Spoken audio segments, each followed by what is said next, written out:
Ladies and gentlemen, you're listening to the Mackay T Podcast. Here are your hosts, Ryan Mackay and T Davis.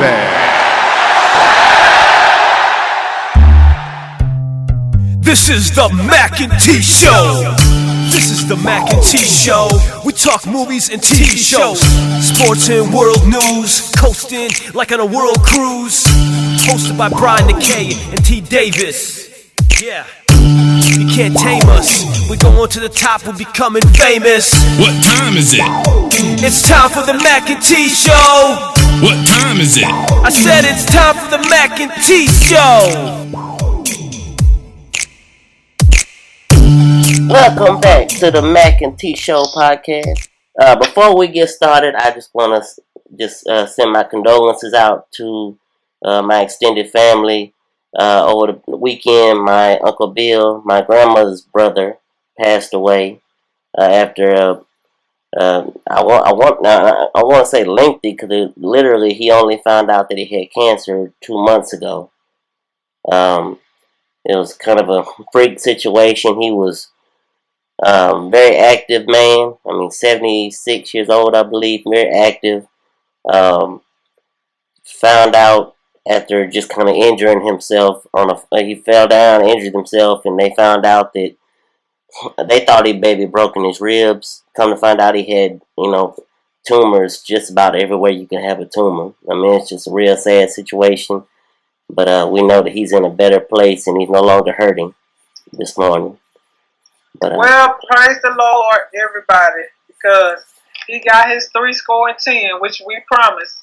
Yeah. If you know the number of your days, that's about 70. So we got that, and anything else that we get over that is gravy. So that's the good news. Yeah.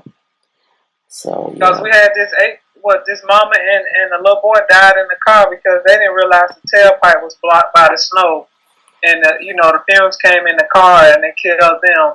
Some little, I think he was 18-year-old. He was trying to help and be a good Samaritan. And somebody said they was going to call the police because, his car had got wiped out in the snow. And then the man started freaking out and shot him. And so it's good if you can make it that long on this earth. Yeah. So. Rest in peace, Uncle Bill. Did you say Bill? Bill, yes. Mm-hmm. Uncle Bill. I got an Uncle Bill, too. Go ahead.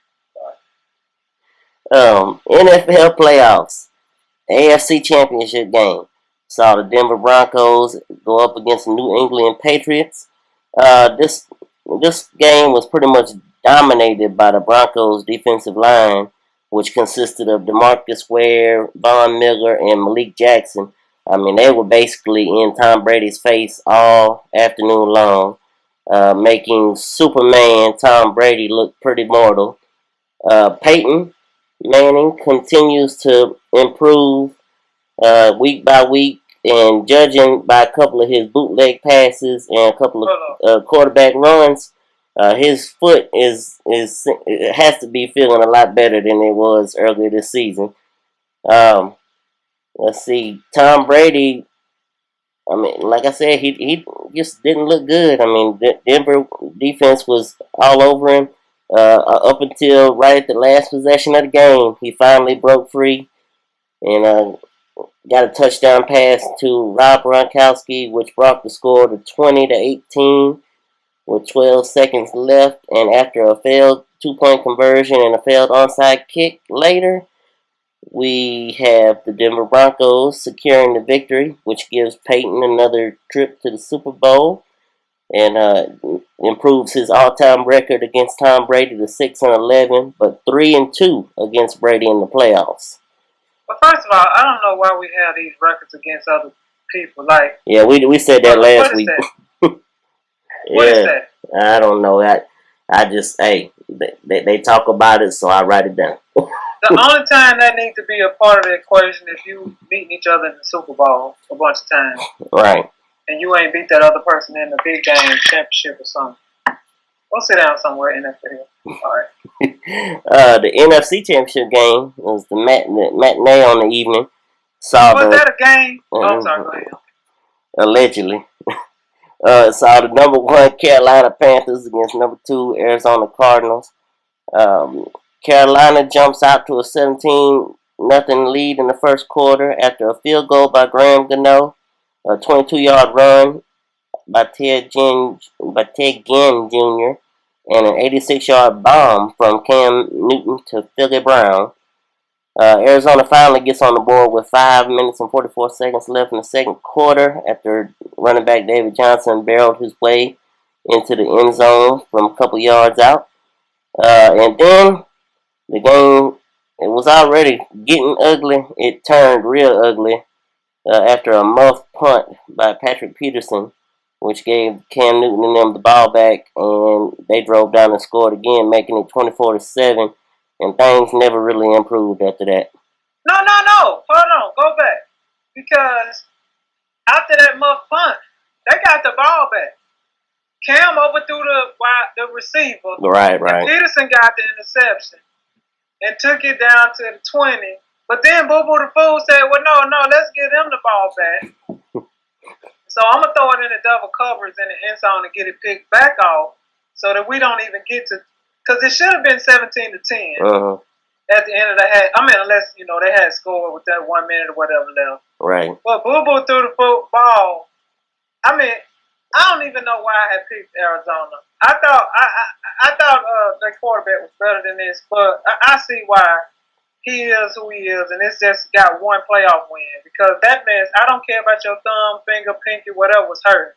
You out there, all them turnovers you had, come on, man. Yeah. So Carolina winds up winning 49-15, and that puts the number 1 seeds against each other in Super Bowl 50 with Denver and Carolina. Yeah, I don't know. At this point, I'm going to pick Denver just because I've been picking them sentimentally, wanting Peyton to kind of go out on top. Well, I don't like Peyton, and I really don't care about Carolina either. But you know why I don't like Peyton. I know that Tennessee Orange. Yeah, the Tennessee Orange. So I'm going with Cam Newton now. I mean, so he just so big. He like LeBron for basketball. He huge. Yeah, he a big boy. And he got a good arm. He got good placement on his ball. He can run. Their defense is solid. Now, with my cousin being broke his arm, first of all, my cousin losing his mind. I thought I really was about to text you because I was watching the play-by-play, doing some other stuff while the Carolina game was going on, and he had a tackle. And it said David Johnson for Arizona make like a 3 or 4 yard run and then tackled by T Davis, and I laughed. Yeah, that's my cousin. So my cousin talking about he gonna be back in 2 weeks. Go sit down. Yeah, with a broken arm. Now, Thomas. Who do you think you're gonna tackle with one arm? Listen, Thomas. Did you not see how Jason Pierre-Paul couldn't tackle with 9 fingers? Come on, Thomas. I can't call it. My cousin losing his mind. All you gonna do is stand on the sideline and cheer as hard as you can. That's all you gonna do. Right, and Roman Harper was out as well, safety for Carolina. He went out the game with an eye injury. He hurt his eye or something, but I think he got a better chance of coming back from his little eye injury than I got a broke arm. The elder statesman, Roman Harper. He about 55. Yeah, Roman been around a while. Yeah. If he win this one, he probably should just throw in the towel, but he won't. Yeah, that'll be his second because he won one with the Saints. Well, what he needs to do against Peyton Manning. Anyway. Well, he might get another against Peyton. Because Carolina looked good, and although they didn't look so great against the Seahawks in the second half of that game, they made Arizona just look like they shouldn't even been there. Yeah, it was pretty rough for them. But if Denver's defense, I haven't seen Denver at all this season. If their defense is as stout and can just hold up enough. If they can get after Cam like they got at the time. Now, with Tom Brady, he's got an offensive line that just yesterday had its 37th different version on the season. So his offensive line has been hurt all year long, just different people in and out. But why? And Cam has Big Mike on his offensive line, Michael Orr. Well, besides that, you don't want Cam running around. No. because that's when receivers get open. So it's definitely Von Miller. Von Miller and DeMarcus Ware coming off the edges is definitely going to be more prevalent in this game because they're going to be having to contain him. Yeah, so this should be fun. It should be fun. Hopefully it's not a blowout. I really don't care who wins. I mean, I don't like Tennessee, but I mean, if they won another one, it'd probably be good. So he'll go sit down somewhere because, God, just go sit down. I mean, you got enough money. You got enough endorsements. Did you not hear this young man just come out and say, I can't even think his name, that he wish he had to play baseball? He can't even walk down the steps. Mind you, that's the easiest version of walking on stairs that you can find. Down. Gosh. Yeah. So how bad is it? Payton, we know he got this neck situation. He got this foot situation. He going to be just like that. Talking about I should have stopped 2 or 3 years earlier. Mm-hmm. At 39, he's going to be the oldest quarterback to start a Super Bowl game. Whether he wins or loses, I don't want to see him have another game like he had against Seattle a couple years ago, where he just got destroyed, and it was ugly. That's my fear. Yeah, is that they're gonna come out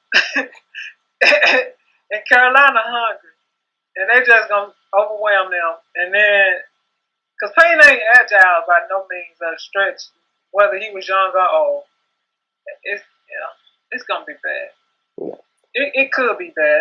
I got a feeling it's gonna be a blowout, and I mean Carolina. Right. Well. Anyway.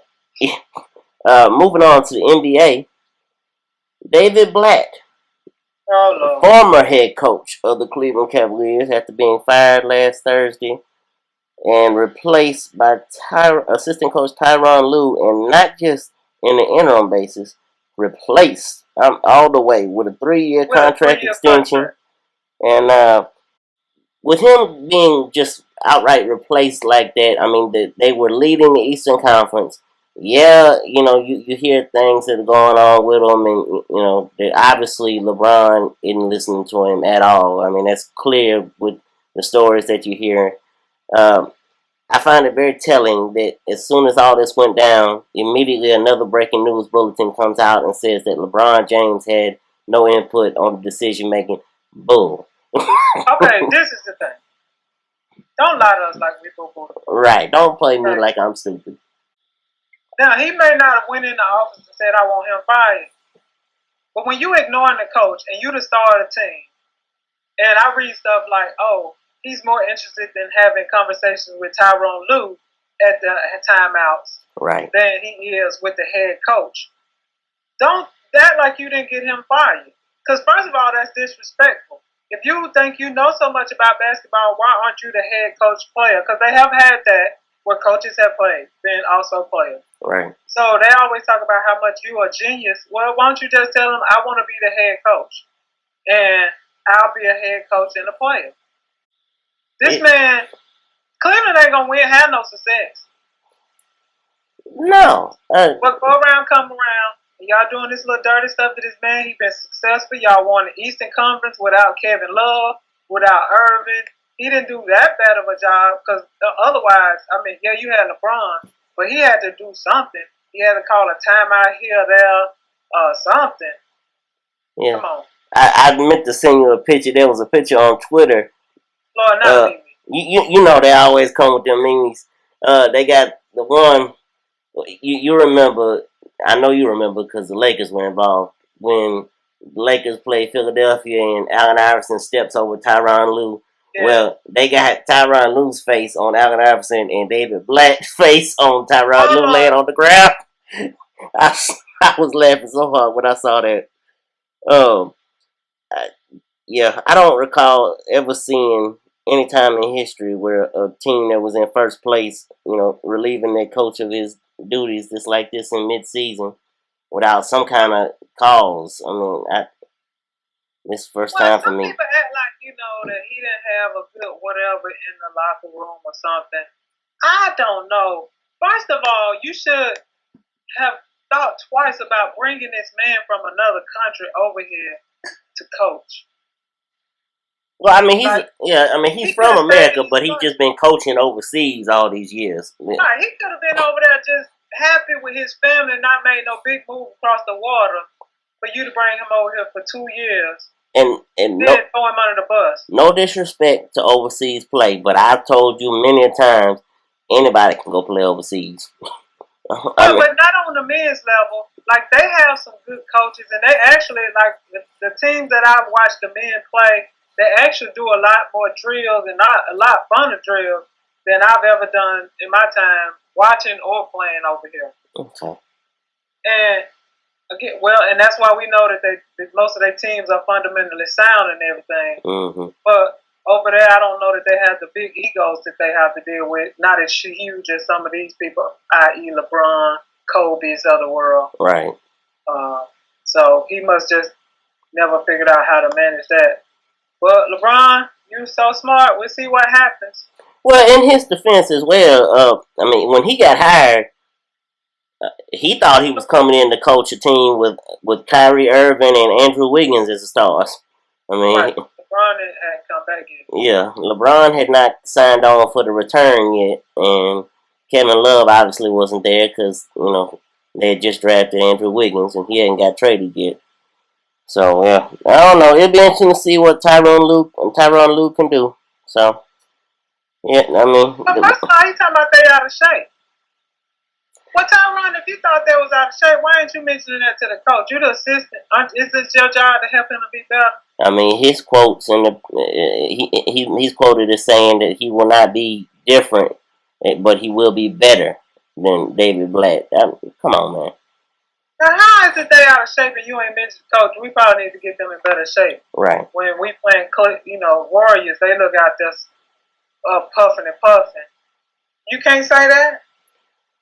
Mm-mm. I can't say that. Staying with the NBA, the Hack-a-Dwight Howard, Hacker DeAndre Jordan, Hacker Andre Drummond, Hacker whoever.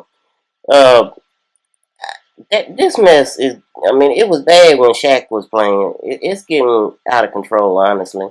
And I feel like, the league isn't doing anything right now because they don't see no need to. The viewership is still up. But eventually, I know I'm already tired of watching it. So I know people are going to be like me eventually. And they're going to get tired of seeing this foolishness go on. Like I texted you the other day when Detroit Pistons were playing Houston Rockets. I said Andre Drummond he missed like 23 free throws. He missed more free throws in one game than Steph Curry has all year.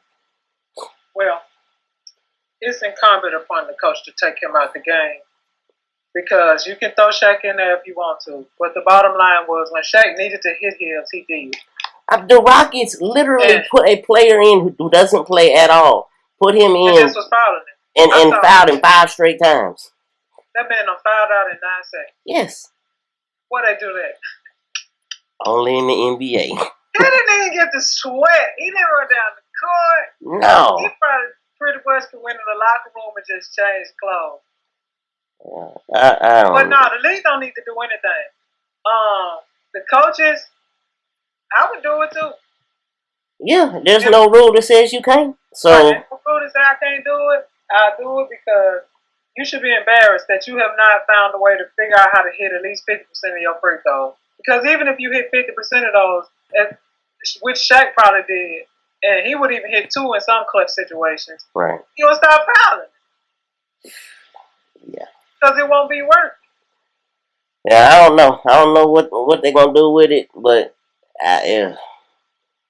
like you say, ain't no rule against it, so teams are gonna continue to go on with it. Learn how to hit a free throw. Thank you. That would solve everything. Is you make your free throws. You getting paid millions of dollars, and it ain't just to dunk a ball. No, and all you are doing is basketball. You have no other commitments. And no other job. No, all you're doing is basketball. Get your in the gym and learn how to make free throws. And shooting free throws. Yeah. Until your arms get tired of shooting. It's literally. And then shoot some more. Right. Well, that's going to bring us to our first break. On the other side, we'll get into a little TV and entertainment news. This has been the Mack and T Show.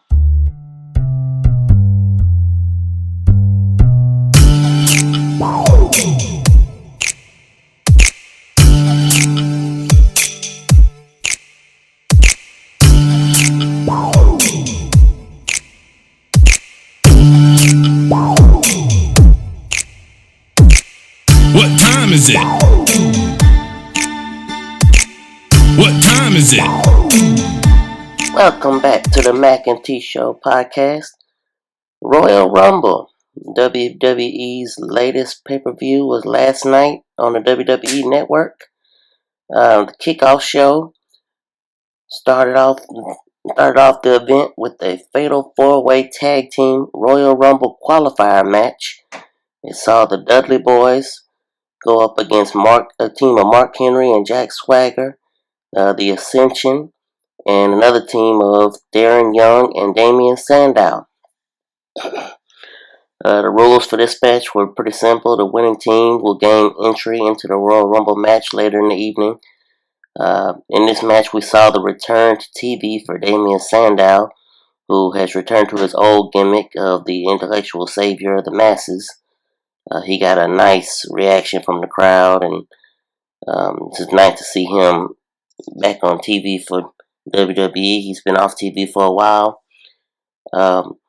This matchup felt like it lasted maybe 4 or 5 minutes, maybe a little longer. It felt really quick. And with the exception of the Dudleys and Sandow, the crowd didn't seem to garner a whole lot of interest. But Mark Henry and Jack Swagger won, which meant that obviously they gained entry into the Rumble later on.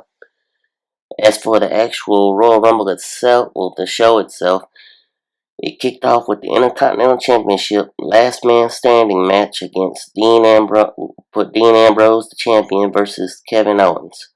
They might as well not even have a vote for next year's Slammy for Match of the Year. This pretty much put its stamp on it already as the leading candidate, obviously. This was an awesome way to kick off the show. The crowd was into it the entire time, from bell to bell. They used everything you can imagine: table, barricades, announcers booth, chairs, just everything within reach. They used it in this match, and they pulled out all the stops. Dean Ambrose finally won to retain his title when he slammed Kevin Owens through multiple tables, and Owens did not answer the 10 count. Tag Team Championship was up next. The New Day, the champion, versus the Usos. Lots of the usual action in this one. Bunch of hot tags and big spots everywhere. The New Day retained their title with Big E. Got the blind tag and caught Jey Uso mid-air and planted him with the big ending for the 1-2-3. United States Championship. Alberto Del Rio, the champion, versus Kalisto. This was an awesome back and forth between the two, the entire match long. They had great chemistry together in the ring, and it showed the last couple of weeks as they kind of traded championships, with Kalisto winning on SmackDown, and then Alberto Del Rio regaining the championship Kalisto winning on Raw, and then Alberto Del Rio getting it back on SmackDown. Kalisto becomes the new United States champion tonight with a pinfall after hitting the Salida del Sol on Del Rio and then pinning him. Let's see, the next match was the Divas Championship match. It put Charlotte, the champion, against Becky Lynch, the challenger. Even though the Divas Revolution has been kind of struggling from some, quote-unquote iffy booking at this point, this match showed you once again where women wrestling can go as far as being main event caliber. Charlotte and Becky have amazing chemistry in the ring. Charlotte winds up retaining her championship after interference from her father, Ric Flair, which distracted Becky and gave Charlotte the momentum to get the pin. After the match, Charlotte and her dad are celebrating when Sasha Banks, the boss, music hits. Banks comes down to the ring and kicks a fallen Becky out of the ring. After what seemed to be some sort of collusion between Banks and Charlotte, some kind of understanding, basically congratulations from Banks for winning the match.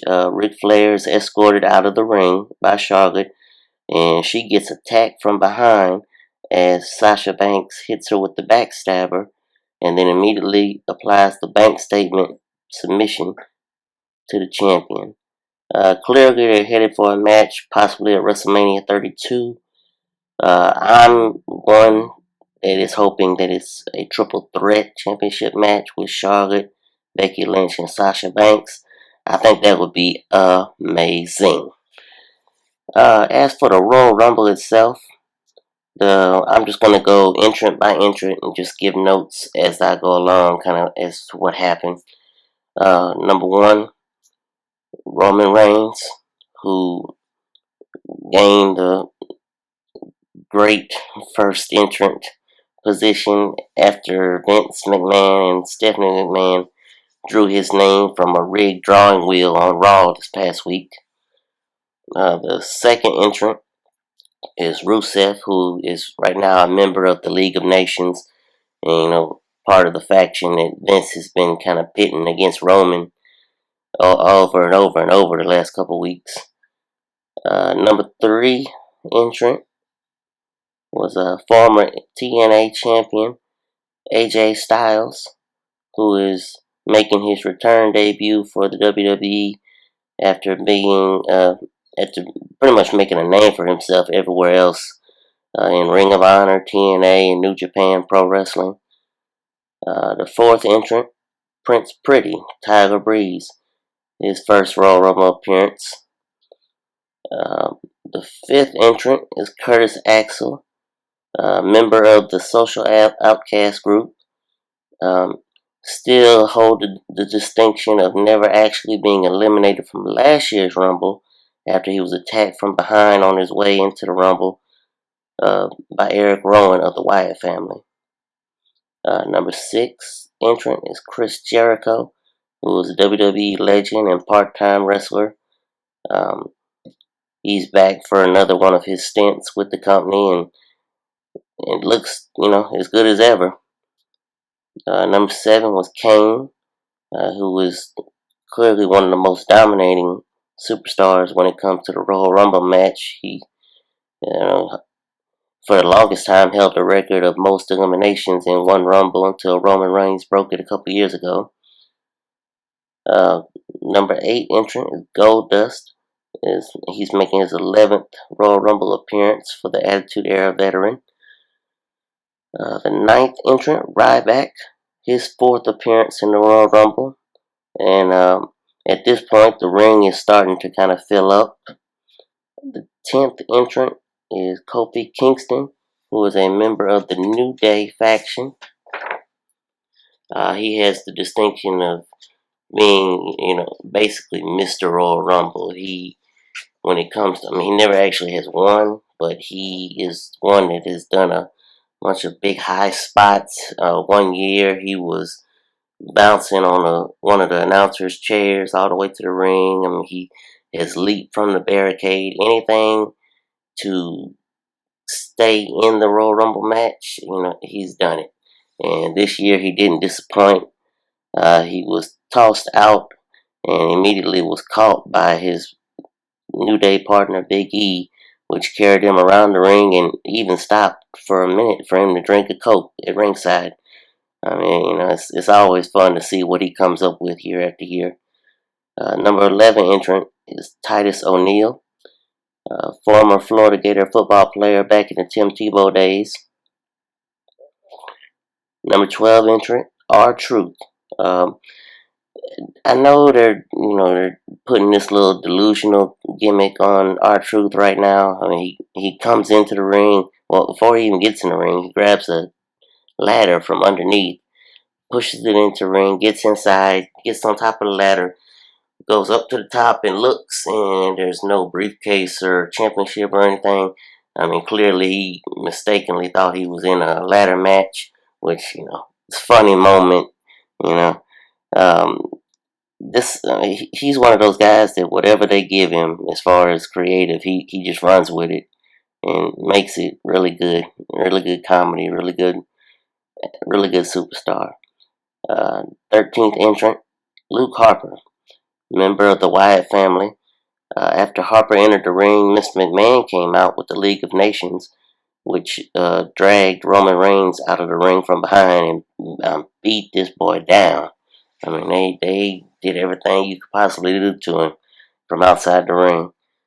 Number 14 entrant is Stardust, who is, also Cody Rhodes, also known as Cody Rhodes. Another veteran who's always also taking whatever gimmick, the creative will give him, and he just runs with it and makes it his own. The League of Nations continues their beatdown of Reigns outside, culminating with Rusev running across all the announce tables and splashing on top of Reigns, which crashed both of them through the Spanish announce table in a pretty impressive spot. The 15th entrant is The Big Show, 11th Royal Rumble match for another Attitude Era alum. Twice he has been a runner-up in the Royal Rumble, but he's never won the Royal Rumble. Officials and EMTs helped Reigns to the back as he sold his injuries from the beating of the League of Nations. Number 16 entrant is Neville, the man that gravity forgot. First Royal Rumble appearance for another NXT vet. Roman Reigns refused the stretcher and walked to the back on his own power as he's still playing up the beatdown. 17th entrant, Braun Strowman, another member of the Wyatt family, his first appearance in the Royal Rumble. 18th entrant, Kevin Owens, who just earlier in the night lost the last man standing Intercontinental Championship match to Dean Ambrose. This is his first Royal Rumble appearance. He limped to the ring to sell his injuries from the classic match earlier. He immediately goes after AJ Styles, which brought the crowd to its feet. Owen was eventually eliminated by Styles. Eventually eliminated AJ Styles, which drew massive boos from the crowd. They were big AJ Styles fans. 19th entrant, Dean Ambrose, who won the last man standing match earlier in the night against Kevin Owens. He and Owens immediately go after each other and resume their brawl from their match earlier. 20th entrant, Sami Zayn, former NXT champion, his first Royal Rumble appearance. He's been out of action here recently after having shoulder surgery, and actually just recently returned on the NXT tour in London, England. He has a lot of history in NXT with Kevin Owens, who he immediately attacks upon entering the Royal Rumble, eventually eliminating Owens. 21st entrant, Eric Rowan, the third member of the Wyatt family to be in the Rumble as so far. That only leaves Bray Wyatt still to come. They cleared the ring of everyone but Ambrose, Sami Zayn, and Chris Jericho, with obviously Roman Reigns still legally in the match, but just in the back right now. Number 22 entrant, Mark Henry, won the Royal Rumble Qualifier Fatal 4-Way Tag match with Jack Swagger on the Kickoff show earlier. He has hinted in interviews lately that he might be retiring soon, so this could be his last Rumble appearance. He was eliminated fairly quickly by the members of the Wyatt family. Right after he was eliminated, Sami Zayn was eliminated, which leaves Dean Ambrose and Chris Jericho with the three Wyatt family members. Number 23 entrant is the Beast Incarnate, Brock Lesnar. He comes in and immediately targets all the Wyatts, eventually eliminating Eric Rowan. He obviously went after them because of the way Raw ended this past Monday, with the Wyatt family beating Brock Lesnar and Roman Reigns and just about everybody else down. The remaining members and reigning superstars so far in the Rumble, we have Brock Lesnar, Braun Strowman, Luke Harper, Chris Jericho, Dean Ambrose, and Roman Reigns in the back. 24th entrant, Jack Swagger, who, like I said earlier, he won the Fatal 4-Way Qualifier match in the Kickoff show with Mark Henry. Received an F5 and was immediately eliminated by Brock Lesnar, almost as soon as he entered the ring, lasting only 15 seconds in the match. The 25th entrant was The Miz. This is his 9th Royal Rumble appearance for the MTV Real World alumni. He doesn't immediately enter the match. He actually comes over to the announcer's table and gets a headset and talks to the announcers. We have Michael Cole, Byron Saxton, and JBL ringside, and Miz stands over there and talks to them for a while. While that's going on, Brock Lesnar eliminates Luke Harper. Right now we have The Miz on commentary, Brock Lesnar, Braun Strowman, Chris Jericho, and Dean Ambrose in the ring, and Roman Reigns still legal, but just in the back being treated. The 26th entrant, Alberto Del Rio, member of the League of Nations, lost the United States Championship to Kalisto earlier in the night. He has the distinction of winning the largest Royal Rumble in history in 2011 that saw 40 men enter that Royal Rumble, and which usually it's only 30, but that one was special. Had the 40 man. Let's see, while that going, as he comes into the ring, Lesnar eliminates Braun Strowman, which is the last of the 3 Wyatts that were in the match. So now whenever Bray Wyatt, comes in, he'll have to go it alone. The 27th entrant is Bray Wyatt, the Eater of Worlds. The Wyatts surround the ring, and the other Wyatt family members who have not actually left the ringside yet, they surround the ring and basically corner Brock Lesnar as he and Bray Wyatt have a stare down from inside and outside the ring. They gang up on the Beast, and he turns the tables. He eliminates the same 3 members all over again.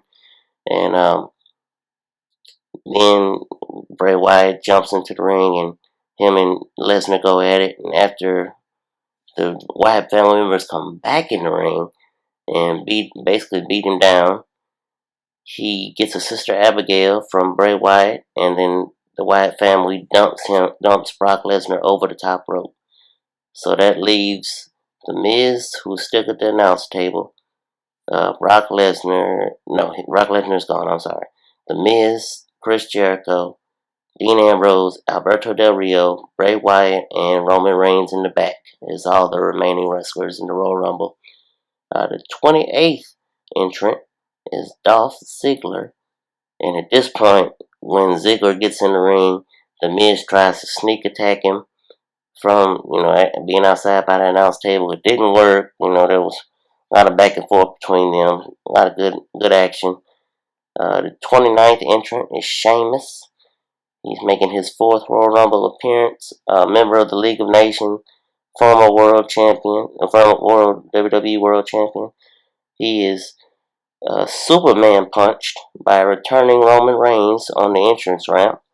Reigns comes in and just starts wreaking havoc on everybody in the Rumble. Remaining superstars in the Rumble at this point are Roman Reigns, Dolph Ziggler, Dean Ambrose, Bray Wyatt, and Sheamus. Then we have the 30th and final entrant into the Rumble is Triple H. And what is probably the worst surprise ever, but still a good one in my opinion, the COO returns after being out from his beatdown from Roman Reigns over about a month ago. This is his 13th Royal Rumble appearance. Triple H and Roman Reigns have a stare down and mouth off towards each other. Ziggler tried to sneak attack Triple H, but got pedigreed for his efforts. Reigns and Triple H finally come to blows. Right now in the Rumble we have Triple H, Roman Reigns, Sheamus, Bray Wyatt, Chris Jericho, Dolph Ziggler, and Dean Ambrose. Triple H sidesteps an oncoming Ziggler and eliminates him. Triple H and Bray Wyatt have an awesome stare down, which led to Wyatt smacking the Authority member. Sheamus broke kick Wyatt as he tried to Sister Abigail Triple H. Triple H eliminates Bray Wyatt. So far we got in the Rumble Triple H, Roman Reigns, Sheamus, Dean Ambrose, and Chris Jericho. After a lot of back and forth, Ambrose eliminates Chris Jericho, which I think hopefully will set up a match between them two at WrestleMania. They got a little history, as Jericho was the surprise partner of Roman Reigns and Dean Ambrose a couple pay-per-views ago when they went up against Wyatt family, and he kind of walked out on them at the end. So hopefully that sets up an Intercontinental Championship match between those two. I think that would be a great match. Let's see. So the final four, we got Sheamus, Dean Ambrose, Triple H, and Roman Reigns.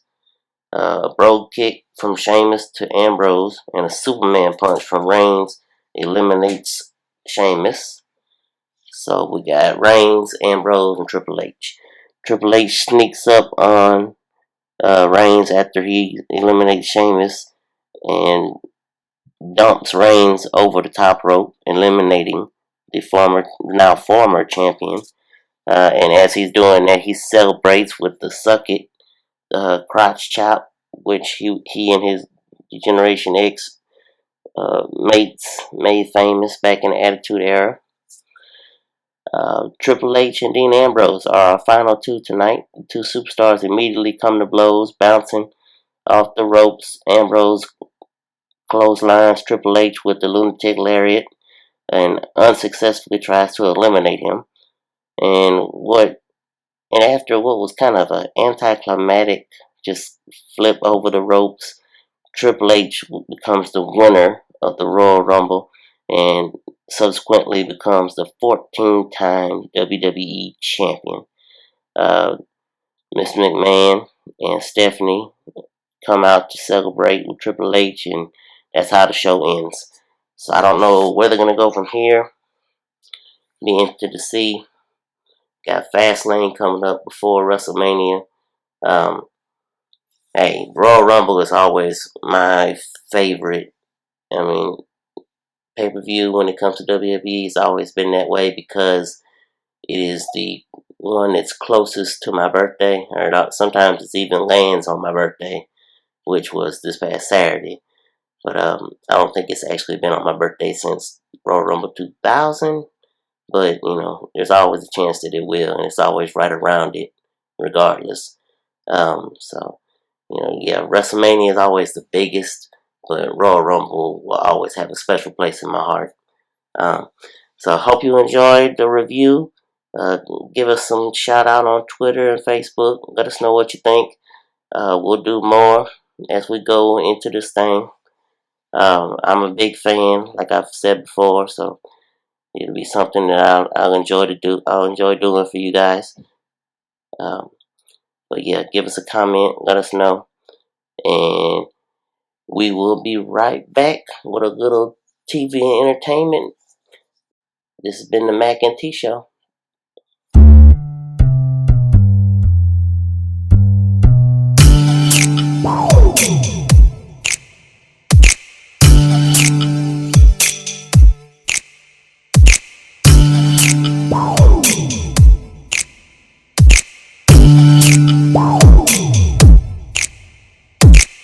What time is it? What time is it? Welcome back to the Mac and T Show podcast. Hashtag Oscars So White movement in full effect right now as actress Jada Pinkett-Smith, director, actor Spike Lee, and many others are planning to boycott the Oscars award show coming up in February in protest of the lack of diversity in the nominations. I know as far as Best Picture, I did some research and saw that not that this is not the only factor, but it's one of the major factors. The movies that were nominated all either outgrossed or tied in the money grossing in the box office with Concussion, as well as Straight Outta Compton, which are the two movies that are in question. Basically, as many people thought they should have got nominated. As far as Best Actor, Will Smith, a lot of people are very, and I know you've been critical of the performance he gave in Concussion. I'm sorry, I understand he was playing a big role, but I finally saw the movie. I didn't think he was like like we say every year. I've not seen any of the nominees movies. Not seen any of those movies. Not seen The Revenant. Not seen Martian. None of those. But what I have seen is Concussion. I have seen Straight Outta Compton. Concussion. Will Smith didn't necessarily. I don't think he deserved the nomination. I don't think he was that great. Let's be clear. Don't be thinking about it. He did. In my humble opinion, and I can't put words in your mouth. Right. He didn't. They should have found some Nigerian or some real African person. I mean, some new actor on the come up, you know. Because the whole time, all I kept saying is that's Will Smith with a Nigerian accent. Right. He did not. I mean, he don't. And besides the look, it just didn't sell me as being. I was just like, no. Just find somebody, like you said, because if you tell a good story, it don't matter who in it. People gonna go see it. But the story wasn't that good. Again, if I hadn't read the book, for me just watching that, I would have been like, oh, well, they did that man wrong, and that's it. Yeah, I see. You did like many other people and read, and in the books that accompany the movies that actually did get nominated. A lot of people were saying that the movie is right in line with the book, and it tells a great story, and they're very positive in that way. But Concussion is completely the other way, where like you said in your review a couple weeks ago. I don't need to see him in this lady that move into his house. I don't. I know. This is not a love story. We're talking about the NFL and how they knew about these concussions. So let's get down to the nitty gritty. Right. Let's go into the meeting that they had that they invited this man to, but then told him he couldn't speak. Well, let's go in there because somebody was in there that could have told us a little bit about what happened. Let's take us in there. If you don't know, do what y'all always do when you make movies. Think of what you wanted or what you thought they might have said. Right. And let us see that. Yeah. The movie wasn't good, and my problem with all this, let's not go to the Oscars. Last year, the same thing happened. Well, no black movies and no black people. No, I mean, it really looks like, honestly, that Jada is being vengeful because her husband didn't get nominated. Exactly. That's how it looks. Because her old man did not get an award. Because Jada, if you had came out last year and was saying the same thing, when your husband, I guess Focus might have been out, but that wasn't Oscar worthy either. Right. But how is it this year now that because you think that he should have got an award for Concussion, which I still don't think, whether it made money or not. There's been movies that didn't make a lot of money that were excellent movies, but he just didn't need no Oscar. Now I think that them kids did a good job in that. What was it, NWA? Yeah, the Straight Outta Compton. Yeah. I was gonna bring that up. I can make a case for that because I saw that one here recently. Finally got a chance to see it. I can make a case for that movie.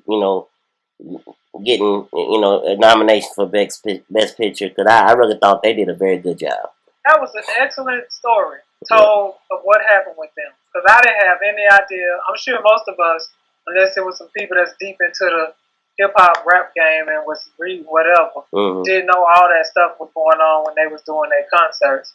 But for the rest of y'all, sit down somewhere. If you want your own movie, you don't even go to BET Awards. Every time you look up, oh, such and such won and he couldn't make it. But now, when in the Oscars, I mean, it's made by, I'm suspecting a bunch of old white men. Like, I'm just saying. So it wasn't made for you, and you shouldn't be sad when you don't get an award. Right. I mean, don't come up with your own award. Yeah, and I don't necessarily think that's the right move to come up with their own awards, but go out there and make movies that are worthy of getting nominated. There's no question it's worthy of getting nomination. But the problem with that, though, Brian, is because people of color, not even blacks, browns, whatever, you don't see us like they green light. I'm gonna tell you one good movie, Taraji P. Henderson.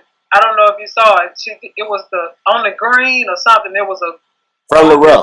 That was a good movie. I loved it. Yes, that movie was out forever. Like it was sitting somewhere in a box forever. They didn't promote it. None of that. I thought that was this ain't no Oscar worthy, but it should have got more hype than it did. Yeah. And so it's not that. It's probably a bunch of movies sitting in boxes somewhere. Dang, Sister Soul, oldest winner ever. She had sold the rights to some major thing, and they was gonna do a movie. Now this book was bad. Now if they did that movie right, it might have been Oscar worthy. But guess what? Somebody else bought whatever network. They say, no, we're not gonna do the movie.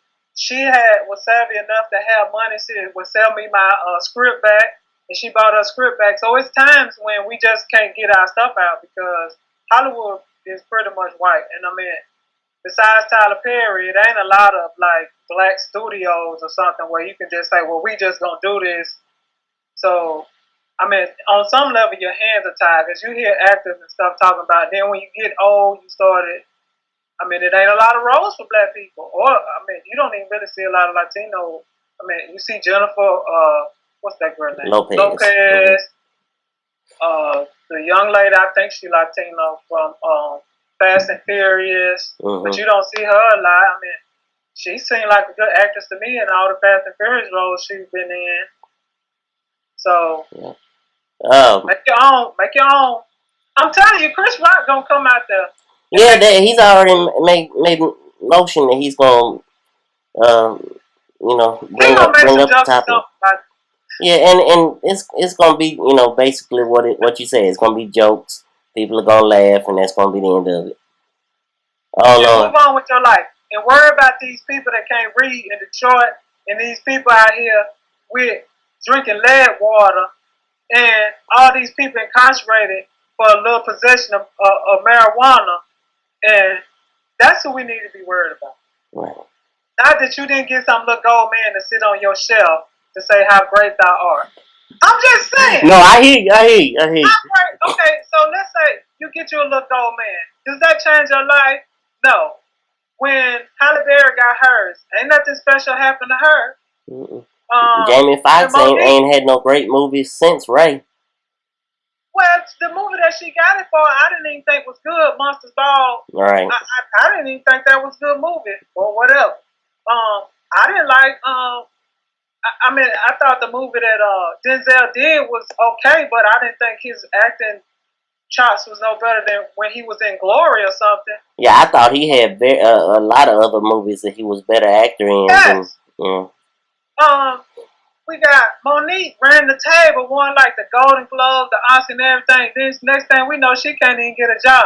So having this little gold man ain't gonna guarantee you nothing. I will say one role that when it comes to people of color that won an Oscar that was just completely awesome was Whoopi Goldberg's role in Ghost. When she won, that's one of my probably top one or two movies I've ever seen. I love that movie. Those, and probably when what's his name? Guess Who's Coming to Dinner, and that might have been what he won his for. Right. I can't think. But again, did it change Whoopi's life? No. She got the gold man. She can say she's an Oscar. When they pronounce her in the movie, Oscar award winning Whoopi Goldberg is going to be in this movie. But I don't think you get any money for winning it. Like, they don't give you a couple $100,000 for winning it. So I'm really not. I mean, just like these NBA players, they be chasing out the ring. Okay, if you got a fat check and old boy got a ring, but he didn't even play in the game, who better off? Listen, Will has never won an Oscar, Will Smith, and he's still one of the highest grossing actors in Hollywood, yes. So he's still going to get his money. Fat. Yeah. His pocket's still fat. You getting a gold man is not going to change your life. Right. Well, sticking with TV and entertainment, lip sync battle. This past week had Anthony Anderson against Tracy Ellis Ross, which is a battle of Blackish co-stars. First round saw Anthony Anderson do his rendition of "Do Me" by Belle Biv DeVoe. And then right after him, we had Tracy Ellis Ross with "Super Bass" by Nicki Minaj. I thought both of them were very good. I thought Tracy was excellent in her rendition of "Super Bass." She might have got some tips from her mom. Yeah, who and they even brought that up on the show that her mother is Diana Ross, and I really wanted her to do a Diana Ross song. She should have done a She should have. It would have been awesome. awesome. At least one of her songs should have been her mama's. Even if she just pulled one from a movie or something. Right. Like Mahogany. Yes. Oh, she could have did a Wiz song since they just had the Wiz thing. Oh, you would have loved that.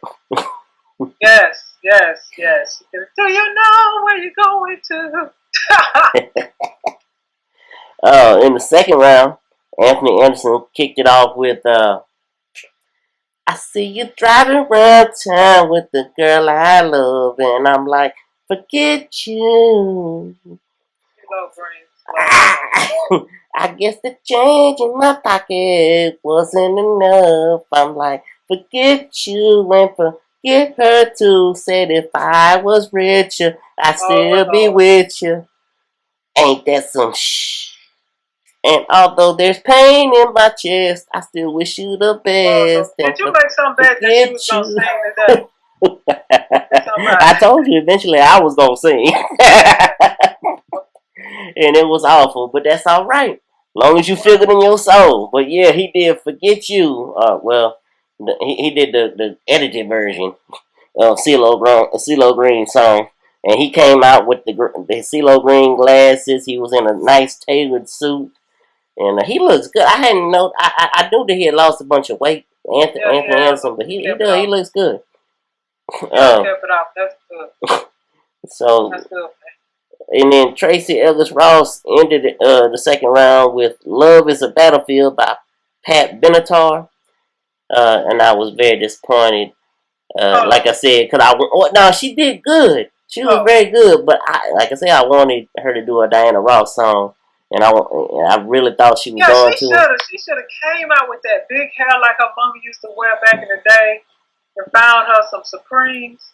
Yes. And that would have been class. Yeah, that would have really. And she could have got her mama to come out there and sing with her. Thank you. That would have been. She would have killed the crowd right there. Right. If she had got Diana to be like, "All right, mama, I need you to come out here. I'm gonna sing one of your songs at the end, just like they do when they bring J-Lo and Beyonce there."